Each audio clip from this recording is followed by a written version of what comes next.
Colleagues, announced that according to this. So the meeting will proceed as per the agenda.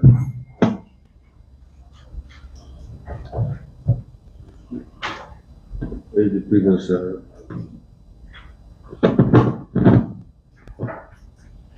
can anybody propose that we adopt the agenda before we move on? No, somebody has to propose and we second it.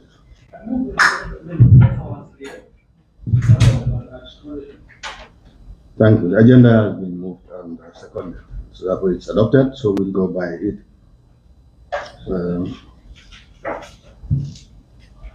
Honorable colleagues, I must first and foremost express my disappointment that this Standing Committee on Human Rights and Constitutional Matters, it communicated to two important ministries in the Gambia here, which is the Defense and the Interior. And our expectations were that under these ministries, there are agencies that are responsible for human rights issues. They are supposed to come and brief the committee before we properly roll out our activities. And unfortunately, the defense is totally absent, and the agencies under the defense are also totally absent.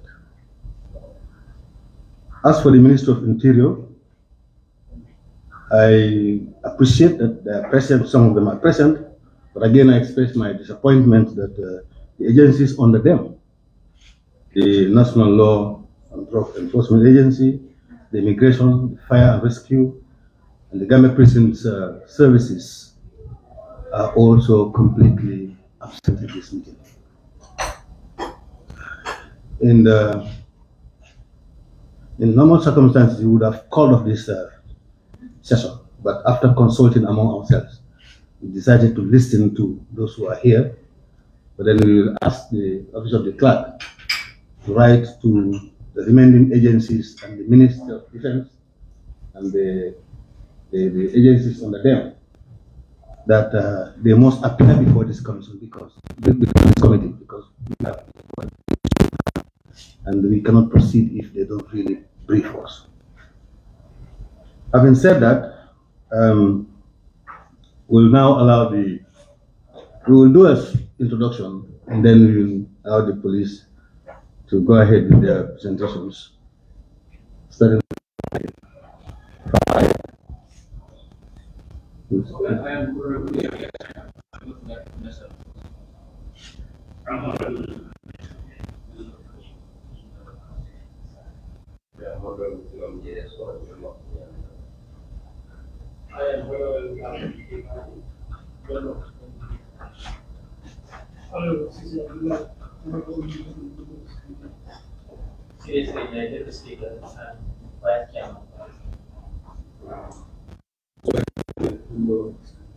Honorable Madam Sister, member of the committee and chair.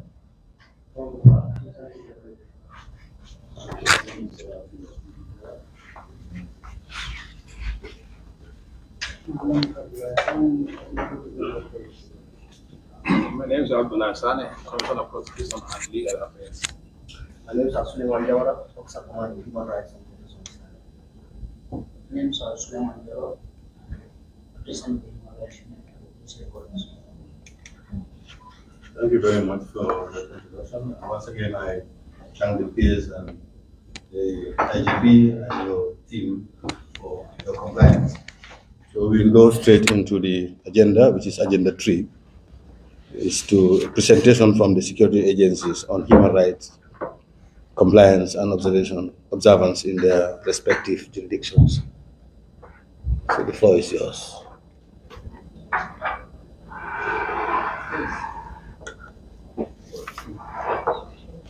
Are you going to read the proclamation? Good afternoon,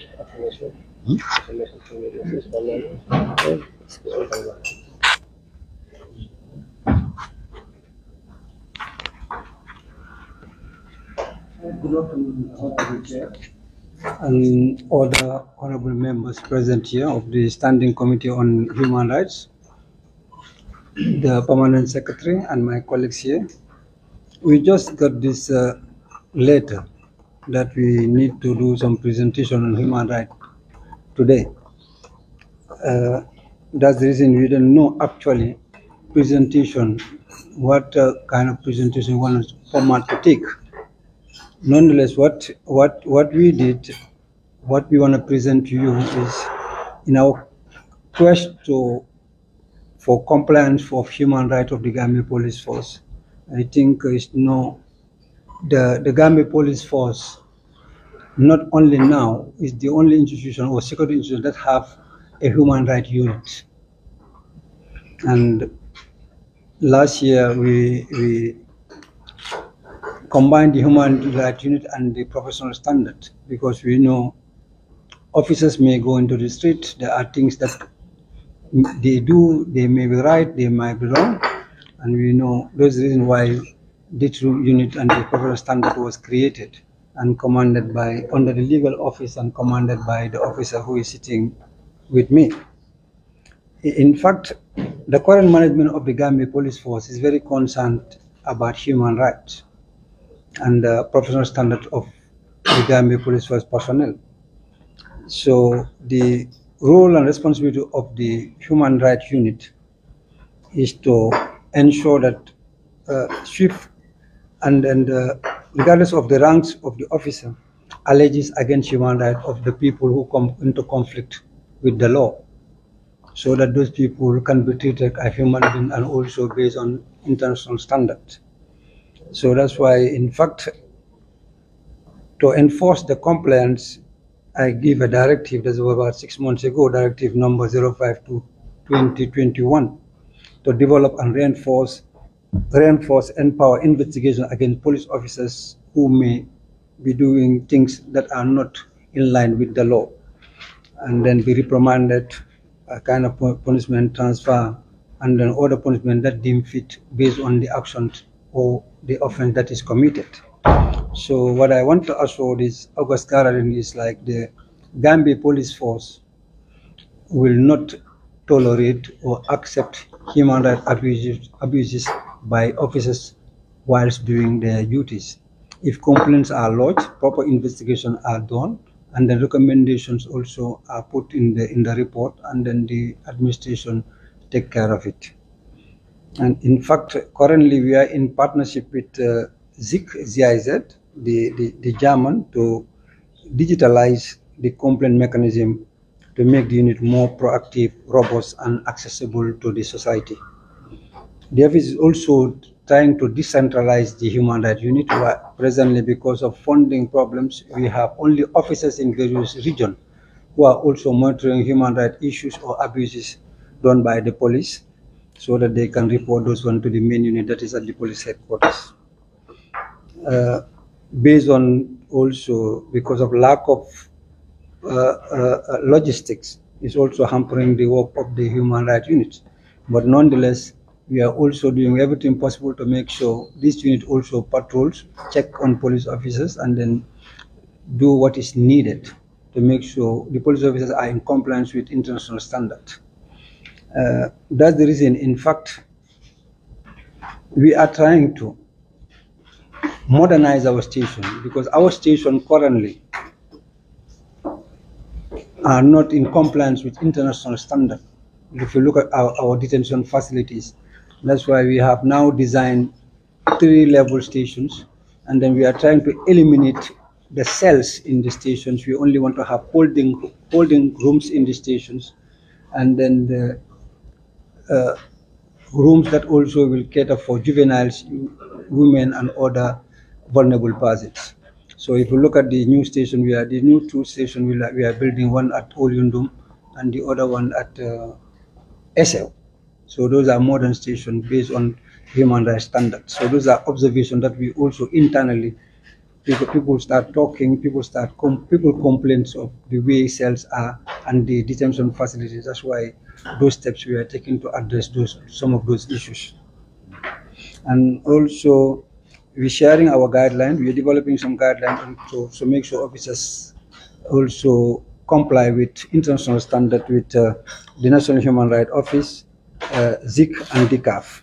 We are also conducting training to sensitize the officers that, okay, people may come into conflict with the law, but that does not make them animals. They should be treated. They should be treated like human beings at all levels. The complaint unit also receives issues of human rights or officers doing something that is wrong, that is not in tandem with the law. So those cases also are reported, investigated, and appropriate actions, corrective actions are taken. Sometimes officers are dismissed, sometimes officers are transferred based on the level, sometimes you are reduced in rank depending on the recommendation of the Human Rights Unit. Now the Human Rights Unit is the unit that is answerable directly to my office, so that because some of these officers may be senior to these officers who are handling it, so when such thing happens, so that mean letters are coming from my office to those office to come and answer to the Human Rights Unit to make sure the investigation that is needed or the needful are done. In brief, that's what the Gambia Police Force is currently doing, and then we are doing everything in our power to make sure our officers also behave like officers, and then know people that come into conflict with the law are also human beings, and they should be treated as such. Thank you.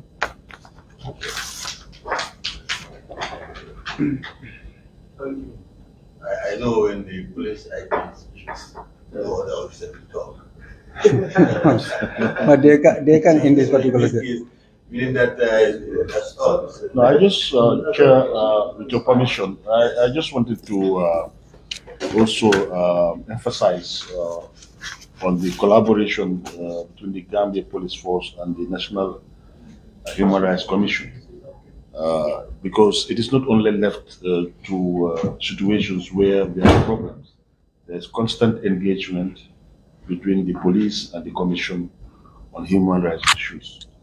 And also, as a ministry responsible for the police, we do oversight on certain, issues. Certain complaints are sometimes lodged, is aware, to the minister, and we look into them at the level of the ministry. I would just want to also not hold the front for my other, line departments, but perhaps it was short-sighted from the level of the ministry, knowing that the only institution that has the human rights unit is the police. So the other institutions were not informed. I will take that blame. But this also reminds us of the need to establish human rights unit within the other institutions. In fact, the fact that we listed them, because if you go to the national law enforcement agencies, they do arrest. Yes. They have the power. I agree with you. Immigration also. I agree with you. That's why you would have offered them to be here. Yes. But since you said you are solely responsible, Yes. The committee will make some comments, and if there is a need, we would you ask them to come another day. I'll ask my colleagues to. Anybody who wants to do that, yes, on the side. Thank you very much, Honorable Chair, for giving me the floor. I just want to make an appeal. Next time, if witnesses come here, let them swear. In the first place, we have that authority to do so. Let them swear to the Holy Quran or the Bible, whatever faith they have. Because what I find is so interesting. All what the IGP said it here, I find them very not capable to believe, and that's my opinion. Now, yes, you can establish a human rights issue, but is it working well? Are you monitoring the progress of that unit? You just establish it for the sake of establishing it, But if are they functioning, I doubt it very well. That's why I find it very incapable to believe what the IGP presented as far as the human rights commitment of the Gambia Police Force is concerned. Now, for us to start with the level of police brutality, I think this country has the highest level of police brutality in West Africa. In my opinion, we have the highest level of police brutality in West Africa, and I'm going to hold the IGP accountable for this, because for me, there is nobody in this police force that has got more experience than my brother, Mr. IGP. So we have to look at this issue very, very seriously. Like, for instance, even though you were not here, you were not the IGP during the Faraba issue, but the records are there. I didn't see anything that has been implemented as far as the Faraba issue is concerned, and this is still under the police.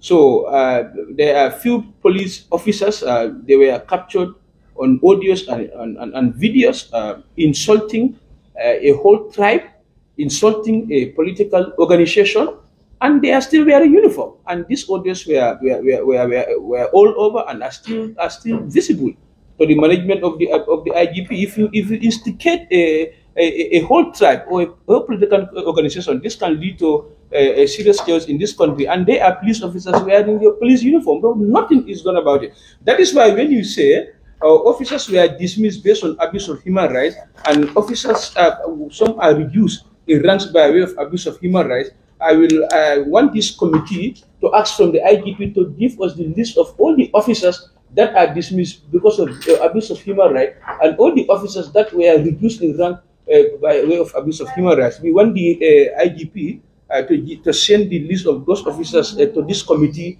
latest next week. You look at, in my constituency, there is this lady called Fatou Boy. This lady can die at any time because of police brutality. I remember when election results were announced, this was under the present IGP. You send the police, to party leader's house, to tear gas into that house, and IGP didn't do anything about that.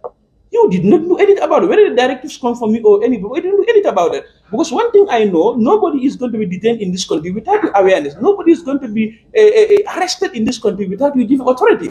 So that very evening, a whole battalion of the IGP went to the Hussein Dabo's house and proved these things. They tear gas into his house. And the IGP did not make a single comment about it. No police officer made a single comment about it. Your human rights unit did not make any comment about it. And you are now coming to tell me that you have a serious human rights unit operational in the police. This is very disappointing, and it's not capable to brief. This lady can die anytime. Fatou, she lives in Latrikunda Sabili.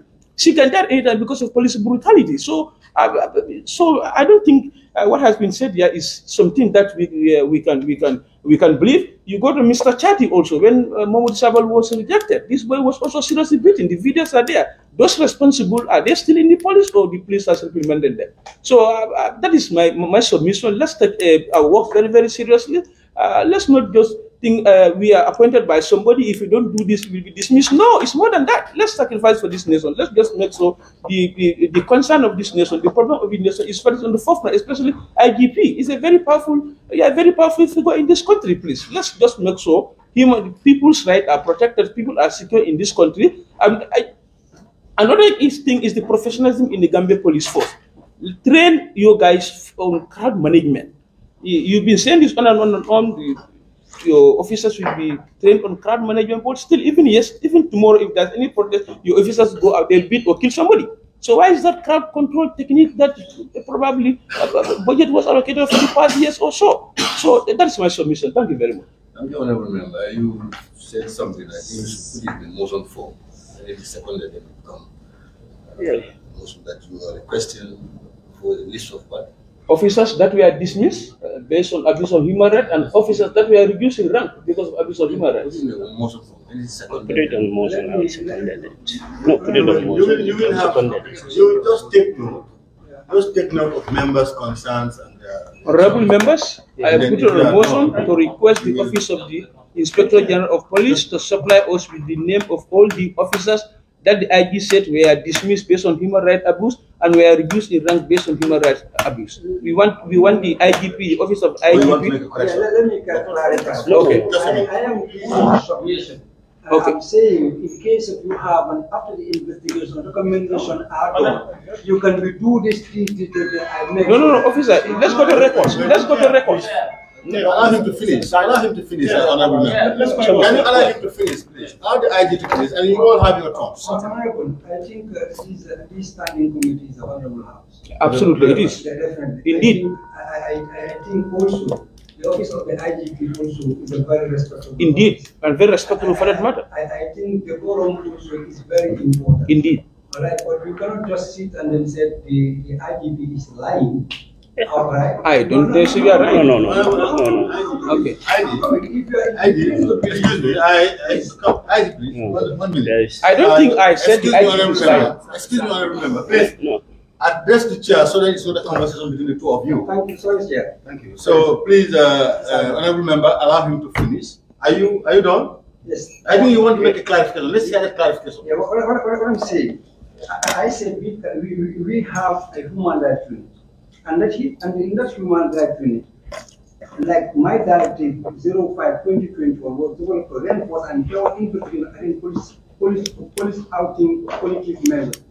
That you can be recommended, transfer, taken to CV, demotion, discharge, or even dismiss extra in case the investigation recommended that.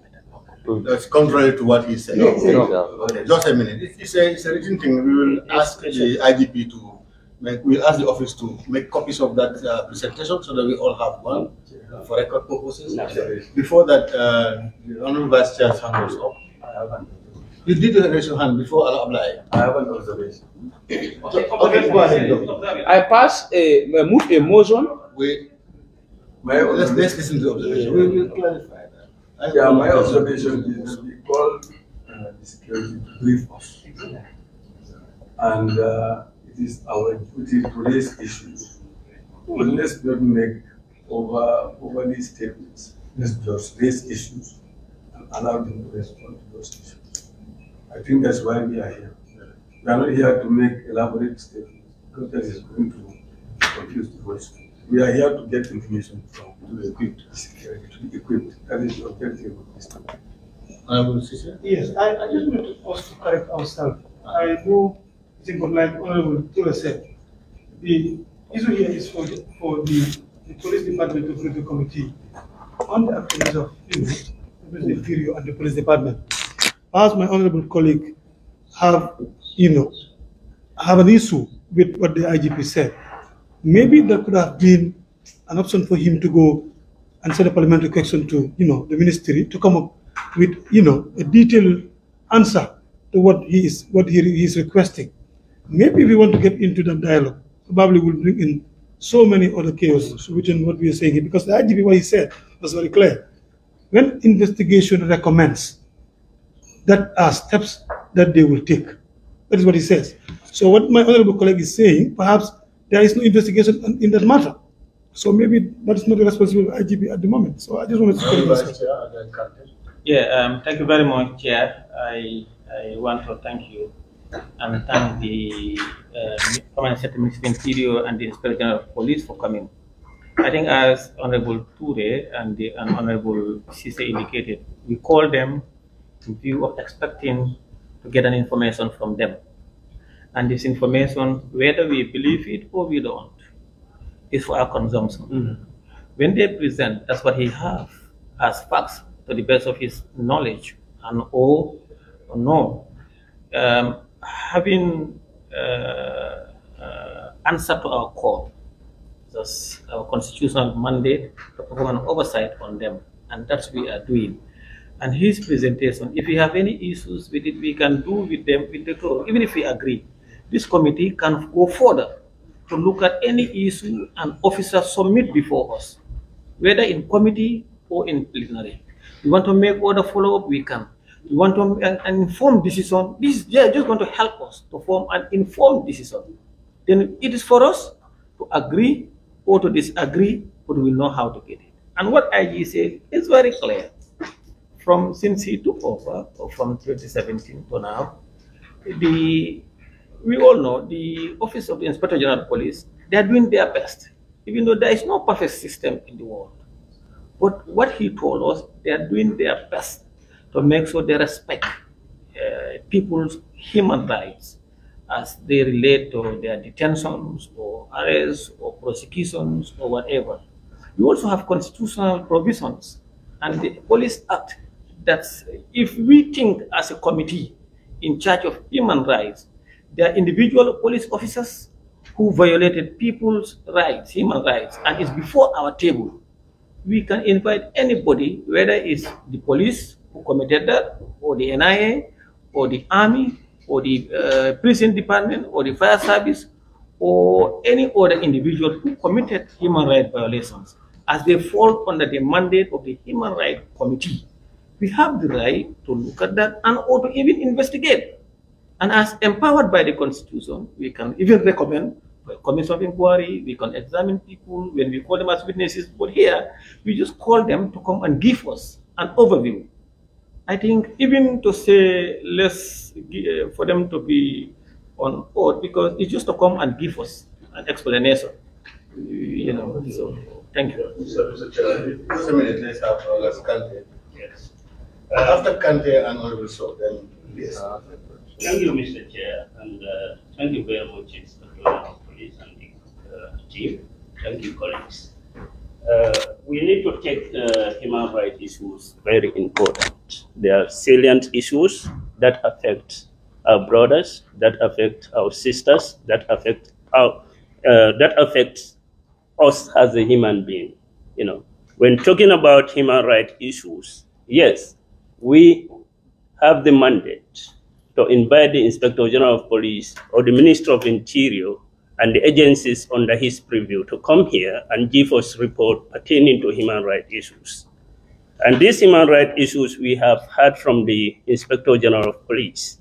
He did make mention of some of the issues that had happened and some of the issues that are on the investigation at his department. All right. And the permanent secretary for Minister of Interior did make mention of very important issue here, that the police department is constantly working in unison with the Human Rights Commission in this country.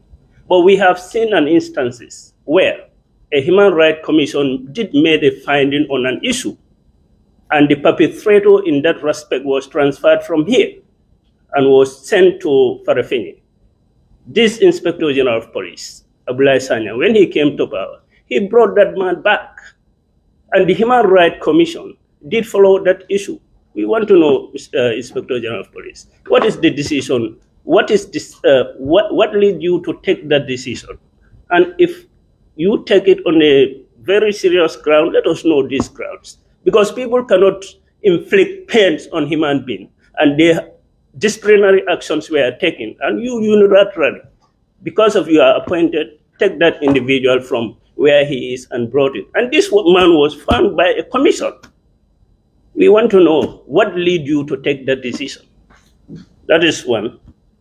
And the second one is, we have seen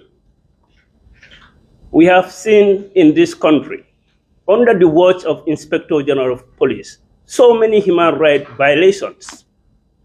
One among them we have seen on the social media, that police officers in uniform can come out and celebrate, you know,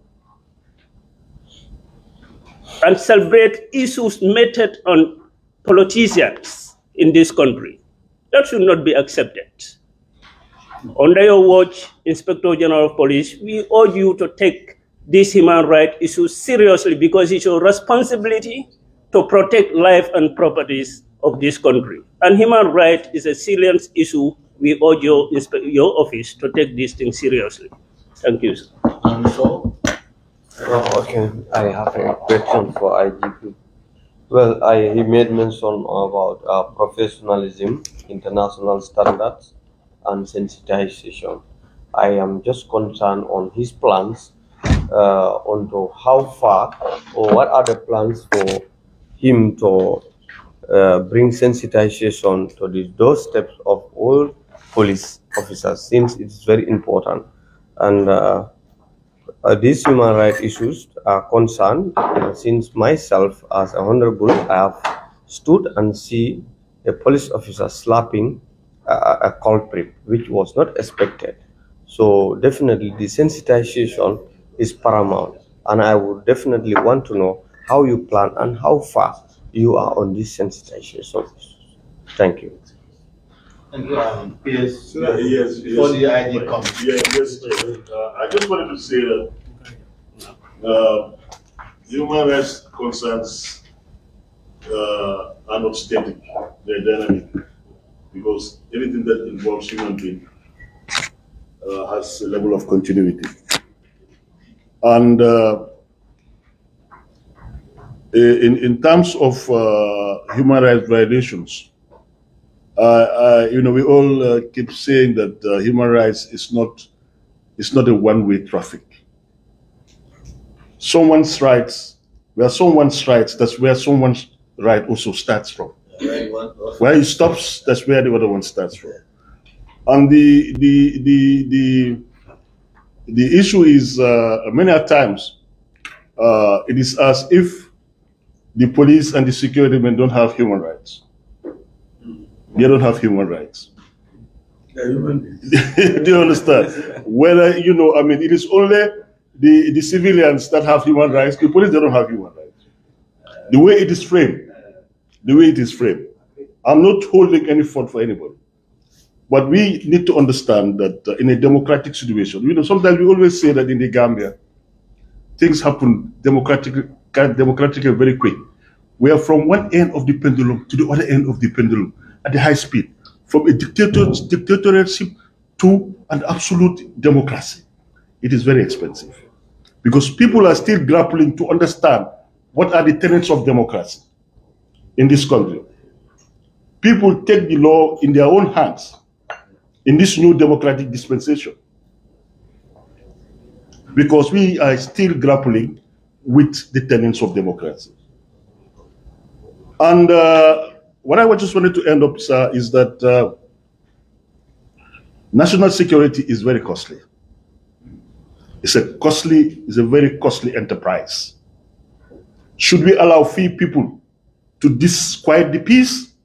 Yeah. Or should we take care of a small group of people for the national good? This is a very difficult job to do. It's a very difficult job to do. I am not supporting any human rights violation here. I'm not supporting that because that's not my role. But we have to have some candid conversation in this country with regards to both human rights abuses and the excesses of the public, particularly meted against the security forces. This has to be also understood. I rest my case, sir. And before the IG comes, I want to assure you that that is why the laws are in place. Yes. The law is not favoring anybody. So it's not a matter of taking the care of a few number of people against the majority or the majority against few. The law should prevail. Exactly. And the law enforcing officers are the police. Exactly. That's why they are different from us. Their trainings are different from us. If I go against the laws, how I should be handled is what they are trained for. In that process, we want people's right to be respected. Just like the IGP said, or you said, when somebody is accused of something, he is presumed innocent until found guilty by a court, a competent court. So in that process, the police are the ones that are handling that. The way they handle that, that's why every eye is on them. They have their rights. They have their rights. They're human beings. They have their rights, honestly. And this committee will stand for their rights in the need comes. So we are here for everybody. So IGP, do you have any responses? What I want to add on is that if the two honorable members have issues with a particular case, they should raise those cases for answers for us to come and defend those cases. But if you talk in vacuum concerning the honorable member for Latrikunda, mentioning the issue of the tear gas that was thrown at the Honorable Dabo's place. So if you take that as a human right, as far as we are concerned, we don't take it as a human right, because when officers are sent to a ground, there are procedures they have to follow before they throw tear gas. So if those procedures they followed according to the law, according to the act, so when we are going to doing the investigation, we're going to look their action based on the standard procedures that are laid down. So if they violate those standard procedures that are laid down, that's the time you can hold them culpable. But if they don't violate those laid down rules, there is nothing you can hold them accountable. And let me quick to say here, maybe you don't have all the facts. That particular incident, do you know I have been talking with I don't want to mention his name, at that house for almost 6 hours to plead with him for people to disperse. And he has been asking me to give him time for 1 hour, and until 7 o'clock before we force them to disperse. And they are within their rights. If police, whatever reason you are gathered, if they said you should disperse, you should disperse. But if you refuse to disperse, the only weapon they have is to throw tear gas to make sure they are dispersed. So that was within the procedures, and they follow the procedures as per the letter. So if you have a problem, somebody is sick and somebody is, I don't know. And in fact, when they told me at the time that there was people who fell down and then they're at the house, I provided escort to go in to make sure those people are escorted and taken to the hospital that very night. And they did, but I've been liaising with them. So if you don't have all those facts, you said the guy is sick. Me, I didn't know that he is sick. So, and then there was no report to say complain against the police of such action. We can only take up care of a case when it is complaint, and we look at it and say, okay, did our officers did something wrong or right? If they did something wrong, we correct it, and then if we need to punish them, we punish them. Not every action. You need to understand one thing also: security is paramount. And if you open the floodgate, me and you, we are not secure. Because people need to respect the law. Yes, Chair, I agree. We are the one protecting the individual. Yes, we should follow the law. We will, and we'll ensure that they follow it. But we cannot give you 100% guarantee where every police officer that we send in the state will do it exactly the way we're supposed to do it. That's why these units are created, so that we can try to rectify their mistakes, punish them if we need them. But if we put pressure on them to make sure every single mistake they are punished, you will need them to secure you. They will not be able to secure because they will be fearful that every single mistake, that's opening the floodgate for people to do whatever they want, say whatever they want. And some of these incidents, in fact, officers are injured, officers are harassed, officers are assaulted. That's why PS was talking. Nobody's talking about it. That was an officer who was stabbed during a demonstration. We end up taking it to India at our own cost. Family members, because we are parents, we are fathers, we are sisters, we are brothers. And then nowadays, we don't even use lethal weapons. We only use the tear gas and all those barring that we give. That's within the law. We need, those are internationally accepted standards to disperse crowd. So along the line, we can control the tear gas once we throw the tear gas. That's the reason we are throwing it, to affect people so people can disperse peacefully. So, but if in the events, maybe somebody who has asthma or you have this, some kind of a disease or whatsoever, respiratory problem, so it may affect you badly. But if that happens, the individual should complain, and then the law will take its course when we do the investigation. But throwing tear gas, you said that's human rights abuse. Then no, every country is abusing the human right, because everywhere in the world, that's what happens everywhere. Anyway, let's take one question from him. Then I will make a clarification on the motion and then. Yes. Yes, thank you very much. Just want to make a clarification. But yes, you know, we are dealing with human rights violations, also in relation to the issue of torture, etc., etc. You know, only agents of the state can actually cause torture to other people. When other people do the same to the police, that's a crime. And they need to be held up for that crime. So these are the two variations. Torture is only committed by agents of the state. Let's have that clear. So if a civilian beats a police or any other security, that's a crime, and then the person must be held for what that person. So what I want to ask the IG is to explain a bit more on this juvenile thing, because when we went round, we discovered that most of the people who are held in these police stations are very young people. You know, that's what we have discovered. And the objective of this meeting is that because we are going to continue our tour and we are going to be looking out for those things. So you've already made some arrangements for juvenile issues. So if you can a bit explain on that, because we are going to be looking out for issues of that. So that's my question. How do you handle detention centers? Take a minute and then we allow then you come. Yeah. Then we will clarify. Thank you so very much, Chair, for giving me this. I greet the IG of Police and the PS and all the officers present here. My question is a simple question. The detention centers, my worry is how people are detained in the police stations. It is important to us to know their condition in the stations as they are detained, because according to my own experience, according to what I have seen, at times some of the detention centers are in a very horrible condition.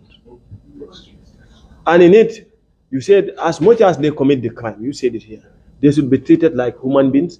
Instead, they should not be treated like animals. Some of them, I wonder whether you normally give them water when they demand, whether you normally give them food at the right time, and whether those detention centers are actually very clean for human beings to be detained there. These are my worries. As much as they commit crime, they are still human beings. We should not kill them, and we should have mercy towards them, and we should compromise. Maybe it's the first offense. In the long run, they may change. So how do you get them food? How do you get them, whether the detention centers are very clean? We want to know all those things. And that is of importance to the state. But welcome to the world of democracy. That is what the Gambians advocate for. I say welcome to the world of democracy. That is what the Gambia advocates for. So, IG, here is the world of democracy. Welcome into it. Thank you.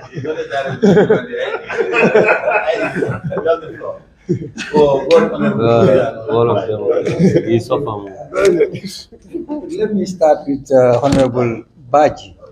Honorable Baji, yes, I agree totally. The detention centers are not up to standard. They are not very good. That's the reason why during my presentation I did say we even trying to change the way, because they are not fit for purpose. If you ask me to arrest some individual, and these are the only place I have, that's the only place I'm going to put them, because I don't have an option. And then look at, even if you look at the budgetary allocations, I think we have been discussing this thing, myself and you. All right, you are demanding too much and then giving me too little. So I think that's why I told you this August House should ensure the securities are giving what they need to make sure we properly give you the security you needed. In terms of everything, at all levels. If you look at the security budget today, it's something like 8-10 years ago, the same budget. And then this very house, in fact, when security budget comes here, this is the very house which will reduce, instead of adding, reducing this security budget. All right? So we are very concerned about the detention facility. That's why, in fact, in the new cells, in the new station we are building, we are trying to eliminate the cells. We are trying to have holding rooms where people, if you are detained, you can be held in a humanly clean place. The 2-3 stations that we are building, we only have one single cell, because sometimes you need some stubborn guy you need to be put in the cells to tame them. So that's why we say, okay, put only one cell, the others can be holding rooms. We also provided for where women will be, female detainees. We also provided where juvenile detainees also will be. So those are, in fact, we are going forward. We are trying to look for funds to make sure we separate the juvenile wing station from the actual police station. So, but all those things cannot be done without funding. We are talking to our partners. I think possibly the first one will be built around in Bundung to make sure we have the vulnerable person unit where you have bedding. You have sometimes we have kids that we don't even know where to put them. But being juvenile, you are an offender. Actually, you'll be treating like a juvenile and human being, but the offense is the offense. But unfortunately, in the meantime, the only place we have is the existing cells. So that's why we are trying to see to make sure we process you before the 72 hours if we can. I have answered it. Well, we say how you handle it generally across the country. You know, you talk about in the regions, there have been some efforts in the regions. That's what you are saying. About the juvenile? It looks like you've done some development. No, we are building two. The first one is in fact three. We are building one, a completely new one in SL. It's supposed to be Bara, but the space. So we send it to SL, which is closer. Support of UNDP. UNDP, that one UNDP. We have talked to some partners. One we at Olinu. They may say I live in Olinu, that's why we are building that now. So okay.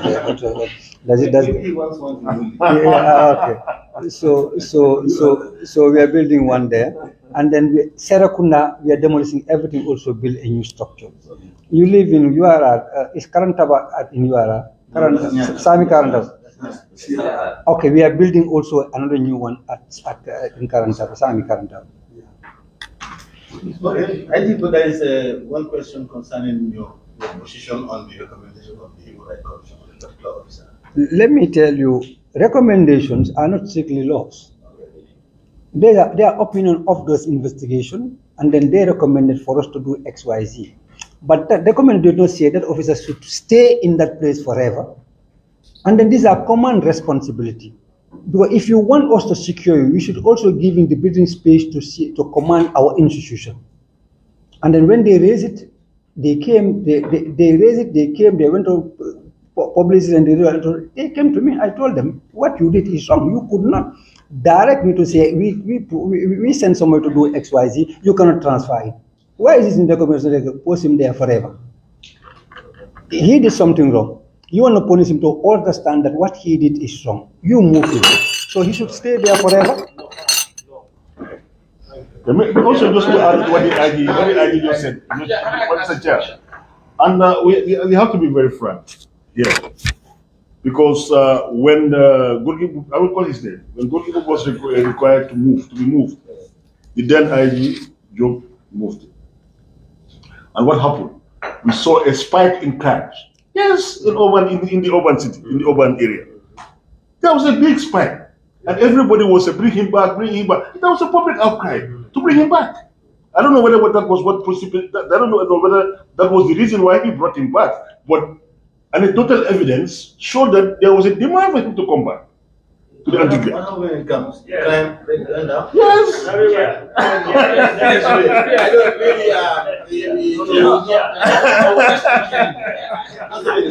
It's an opinion.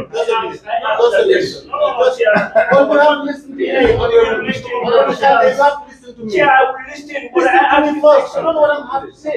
Listen to me. What is the purpose of a chair?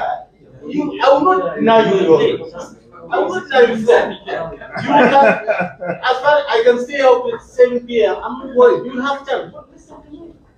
I guess the chair. What I wanted to say is we are just asking questions for clarification. I know.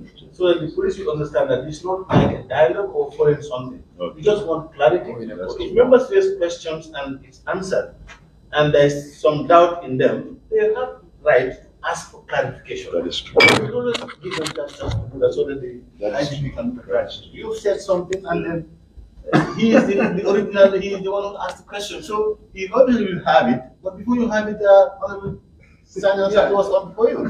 So I'll give chance to Sanya. Then after you come in. Thank you very much, Honorable Chair. Can you give me double chances to also, no, but is your hand up? No. Long since. Like this, like the former speaker will always say. Member spoke. No. Like the former speaker will always say, he didn't catch my eye. Now he will catch my eye. No, he will catch my eye now.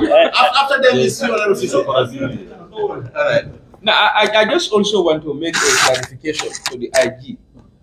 I never said the IG was lying.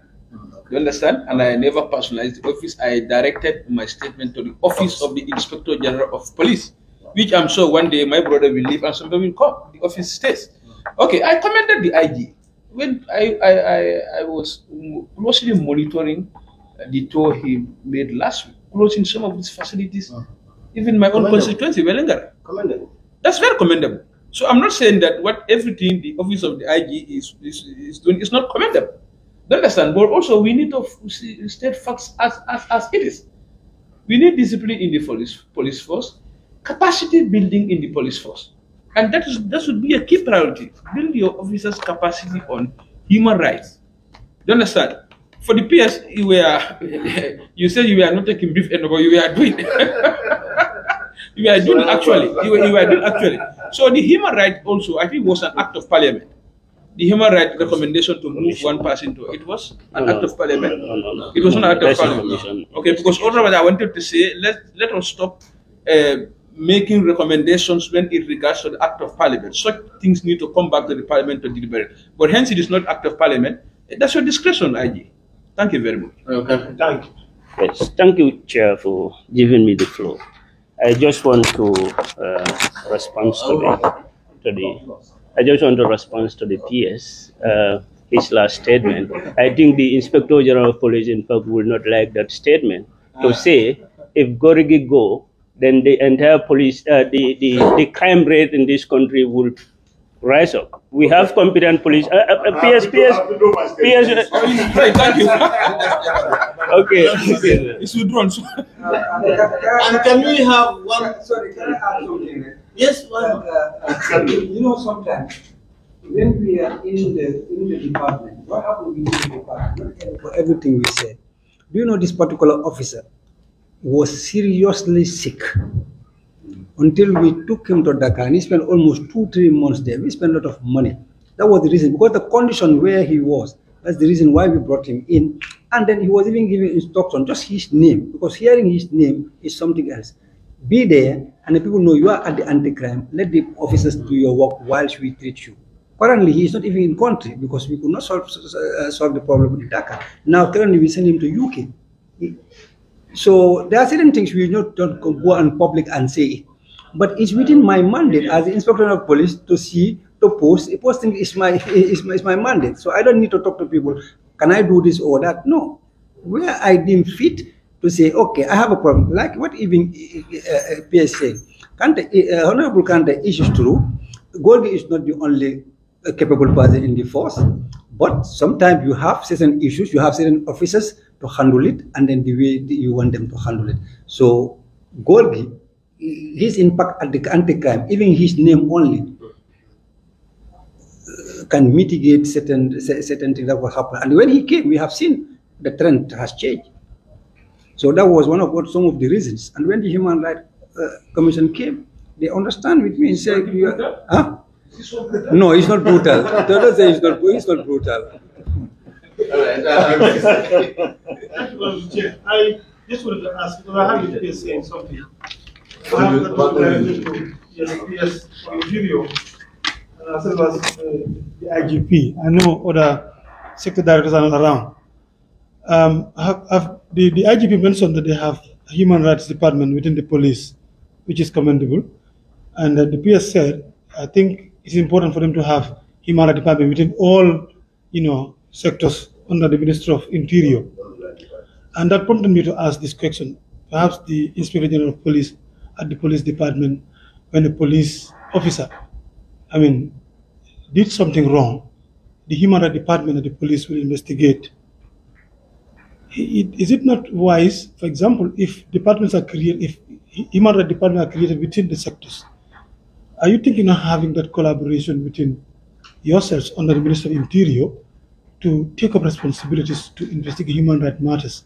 Because a police officer under your department, when he did something wrong, I am not too convinced the Department of Police, the human rights department, and the police will take that issue seriously to investigate a police officer and take the necessary actions. Is there any thinking for you to have that together so that the investigation can be done in a sectoral form? Mechanism, exactly, so that you can. Sometimes we even invite the SIS to join us. So if you are not satisfied with our investigation, or the complainant is not satisfied with our complaint, it is escalated to the ministry. But in every police department, there is a professional standard unit. That's normal in police. So we added the human rights unit so that we know that officers are not, in fact, like the Honorable rightly said, we are demanding too much from them. The capacity, in fact, is not even there as it's supposed to be. That's why now we are trying to concentrate on building the capacity of the officer. Okay, the officer doing X, Y, Z. The officer himself know what he was doing, whether it is wrong or right. So those are some of the issues we are also battling with. So we need to, like, my idea is, hey, you need to retrain every police officer from start so that people can be at the same level. And we are doing our very best, though difficult with the little resources we have. But like he said, we need time to transform the police. Okay, I think this would be a good point for us to discharge the PS, the IG, and their whole team. And once again, I commend you for coming, even though I expressed my disappointment on the orders, but then the PS has given us a reason why those officers are not here. It's entirely his fault. But we will see within ourselves what we will do, whatever will come from the ministry. So once again, thank you. And just to remind you that we are here for all, but we will also want your presentation to be given to our clerk so that we good. The other correction that I want to do is since our colleague raised a motion, but then the presentation has corrected us, so there is no